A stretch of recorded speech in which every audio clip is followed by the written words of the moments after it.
Hi, I'm Dr. Mead. I am a professor in marketing at the University of West Florida, and I am here with my friends Terry Branch, Alani, and Sam. And we're here today to talk about hotel management, but especially sort of the professional side. There are a lot of tracks, I suspect, that can bring you into the hotel management business. What do some of those jobs look like? As I stated earlier, when we were talking about accounting, we have an entire accounting team at Innisfree. It's probably made up of 15, 20 people. We have our own development team. So we have a development team that go in and does a feasibility study on properties that we want to build, buy, or just acquire. We have a human resources, which is necessary, and a payroll division, right? We don't do payroll on property. That's done at our corporate office.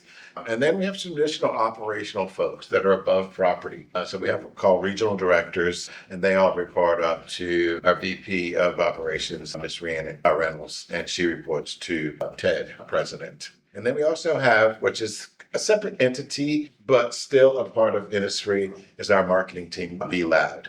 And so they do all of the hotel's marketing. So you've talked a lot about possible career paths. When you're hiring or when sort of the corporate umbrella is hiring, what are they looking for? What kind of experience, what kind of degrees? Our marketing team, it's a lot of behind the scenes.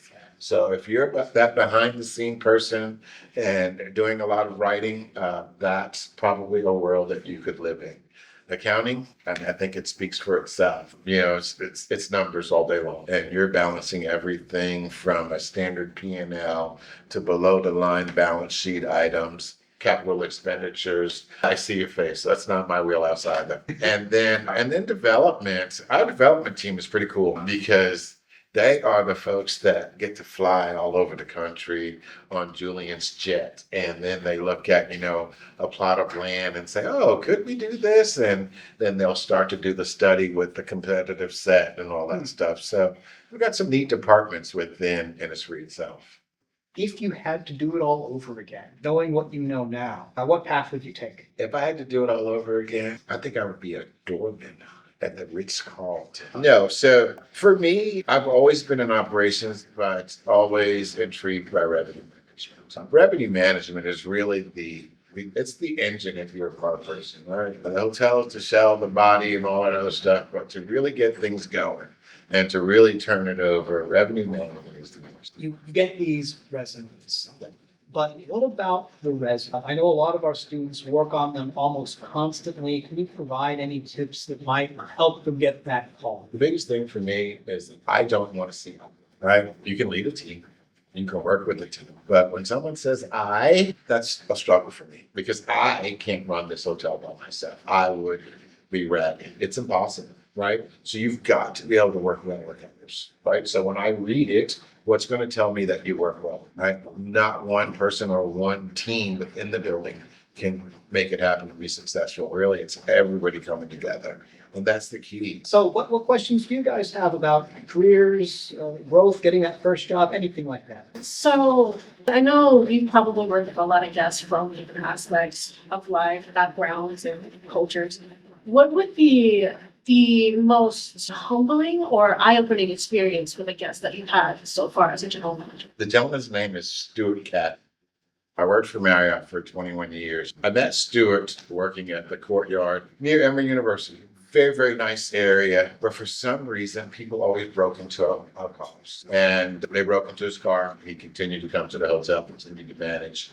Then I got a job offer and I went to another one. Well, I told Stuart on his next visit that I was leaving. I leave and I go to the residence in Atlanta, Buffalo. 2 weeks later, who shows up to check in? Mr. Stuart Caffey. And I'm like, Stuart, what are you doing here? Your business is on the other side of town. He said, wherever you go, that's where I'm staying. They broke into his car at that hotel as well. And, just the relationships that you build. And, I think that it speaks for itself, right? Someone who's experienced an issue and then was able to say, well, you know what? It's not the hotel's fault, right? He says, but I'm still going to follow this. So, I think that was a real eye-opening for me. You mentioned how you got your first foot in the hospitality industry as a general manager. I did. What were some things that you wish that you had known taking that first position that maybe someone who's coming out of college like us would like to know? I would not recommend that. You know, I mean, I was 22 years old, 23 years old. I didn't know a flathead from a Phillips. And, you know, and I walked into a job where people are relying on me to have an understanding of a building I knew nothing about.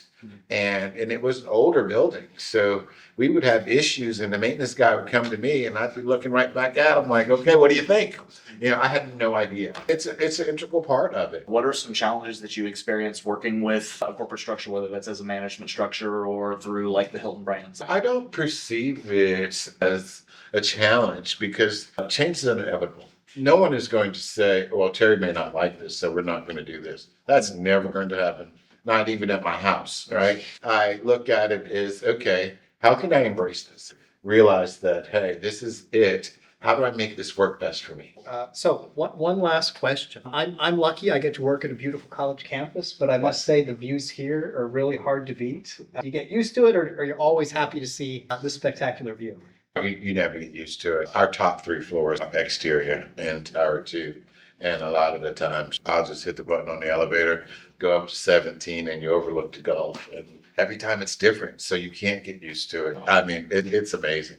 It's amazing. It sounds amazing. Well, thank you for inviting us to your beautiful property here. It was great talking with you today. Thank you very much. I appreciate it.